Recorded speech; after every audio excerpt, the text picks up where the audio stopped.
if somebody's like, whoa, wait a minute, you're super young. You'd be like, okay, thanks for noticing. Great, let's talk about your project. Most people aren't going to do that. I mean, I don't think so. I know you're in the Netherlands, and I don't imagine culturally people will be so forward as to just call you out on that. And even if they do, your response would be as simple as, thank you for noticing. I like to think that I look quite young as well. Well, thank you. Hey friends, welcome to Creative X. My name is Brad Hussey and I'm a web designer. Today I want to share a clip from my weekly office hours session that I host in the Creative X crew, which is my free community for professional designers and developers, freelancers, and founders. During these sessions, I answer questions, provide design feedback, live coaching calls, and I also host lectures and workshops, all with the sole purpose of helping you succeed as a designer. If that sounds like you, join the crew. The link is down below in the description and the pinned comment. Without further ado, cue the clip. Hey, Quinn, you're new here. Feel free to introduce yourself. Yeah, I'm Quinn. I'm I think for 1 year a designer and developer now. I'm pretty young, I'm 70 years old, and I do have a question actually. Cool. I find it hard to be taken seriously by potential clients. For example, when I email them with like, hey, I think your website's could use some improvement. Can we talk about it or something like that? Most people like ignore me or are like, yeah, we'll keep it in mind, but then don't do something about it. So I find it hard to be taken seriously or to, I guess finding clients in general. Question for you, and I could probably find out pretty quickly, but do you lead with or have somewhere on your site or in your emails or any of the front-facing marketing materials that you have for your freelance business? Do you have anywhere that you mention that you are 17 or young? In my emails, I mention it always. I don't know if it's on my website.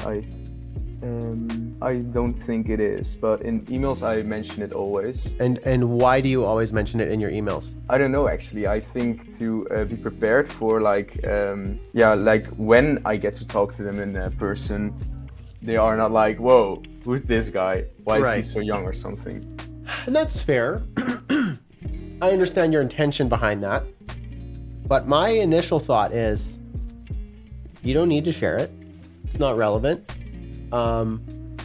And most likely, even if you don't even mention it or share it or lead with it, and thereby like you don't frame the conversation as, I'm young. So just a heads up, if you're not doing that, then they're not focusing on your age, and then maybe there are preconceived notions like, oh, well, then you're not experienced. And if you're not experienced, you're not good. And if you're not good, you're not going to be of value to me. And now I need to act as like kind of an elderly mentor to you. And then the whole kind of relationship just changes unnecessarily and unfairly to both you and your potential client.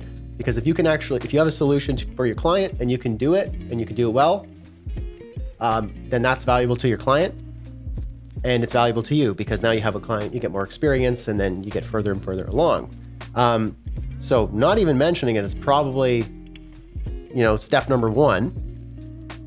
And step number two is like, they're probably not even going to bring it up. Like when they meet you, if they're meeting you in person, if somebody's like, whoa, wait a minute, you're super young. You'd be like, okay, thanks for noticing. Great, let's talk about your project. Most people aren't going to do that. I mean, I don't think so.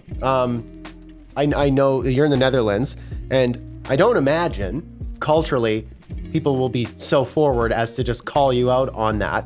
And even if they do, your response would be as simple as, thank you for noticing. I like to think that I look quite young as well. Well, thank you. It's just an opportunity to just acknowledge the comment and move on. But if that person is like, but wait, hold on, stop. How young are you? And you're super young, so you can't help me. You're like, well, that's a little bit rude, and I disagree. And if that's the kind of person, then you probably don't want to work with them anyway, because most people will just meet you, maybe internally go, oh, you look quite young.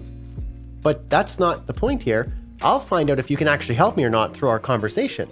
And if I find through our conversation that you don't actually understand the problem and you can't provide or suggest some sort of solution that I'm excited about, that's what they'll base their next step off of. They wouldn't base it off of how old you are or aren't. They would base it off of, do you actually know what you're talking about? Do you know what I need? And can you provide some sort of solution that I'm kind of excited about because it's going to help me?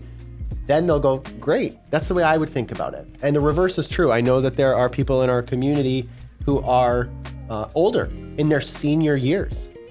And I've heard the same thing on the opposite. I'm too old for this. If I walk into a meeting and they see a salt and pepper haired, man or woman, they're going to think I'm not young enough to do this, and I'm not with the times, and I don't know how to do these things. But the reality is that person could go, well, I've been building and designing websites and consulting with clients about these sorts of problems since it was invented. So if there ever was an expert with 100% scope of this entire career and the industry, it's me. And I've been on top of it the whole time. And I can run circles around any, 30 something. I've found my niche, found my pocket. And what you're getting here is wisdom and experience. With you, maybe it's less of wisdom and experience and more about like energy, zest. You are quick on your toes. When you're younger, you're able to kind of pivot and you can kind of see, you can probably spot emerging trends and understand things better. Like, for example, I'm starting to notice, like, even as a user experience and user interface designer, with someone with that experience myself, I'll use certain social media tools that like Zoomers, Gen Z, use, the younger Gen Z. And I'm like, what the hell are these kids doing? I'm like, what? Why do they think that's an interaction that makes sense? It's like they just pulled that out of a hat, made it up, expect to be that this is good. Like, for example, another thing is like anti-design, very much a Gen Z sort of like radical pushback on standards. They're like, I'm not doing that. This is what things are going to look like. So what I'm trying to say, my point here is, as even someone who's just in early 30s, as a millennial early 30 professional, I look at certain things that are becoming trending and popular, and you're like, oh, these, as like an old grandpa man in my mind, I'm getting mad at these young kids for coming up with stupid stuff, stupid music, stupid interactions, stupid design, wow. But then I also see it from the other side of like, wait.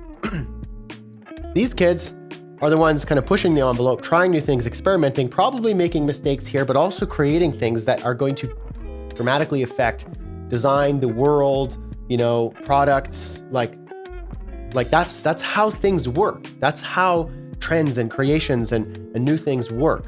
So coming back full circle here for you would be much quicker to understand why this makes sense or where this is going, because you're not weighed down by experience in the sense that I look at something and go, that's not how things should be designed. I have my ways that have been established for X many years. Whereas you'd be like, well, no, I'm kind of like a sponge here. I'm looking for, where's this going? So that when I'm 30 and 35, I understand it from a more expert level. You're in that sort of like early stage, and that's super valuable because you could bring something to the table from an authentic perspective that somebody who's like 35, 45 can't. Just to discredit you because of age, I think is completely unfair to you and your potential clients. So don't even bother. Don't use it as a part of your marketing because it creates an unnecessary power imbalance. It's like, you're the one with the solution. You've got the solution, you got the key to the lock. Let it be that, rather than, hey, I've got the solution, but just a heads up, I'm young and don't worry, you can trust me. They're like, wait, now I can't. Now I can't trust you because what's up? Are you not sure you can do this? So just like, don't even. That's what I think. Thanks so much for watching that. If you liked it, tap the like button and consider subscribing to the channel so you don't miss any of our videos. And if you loved it and want some more, join us in the Creative X crew. While you're here, why not check that video out? Cheers.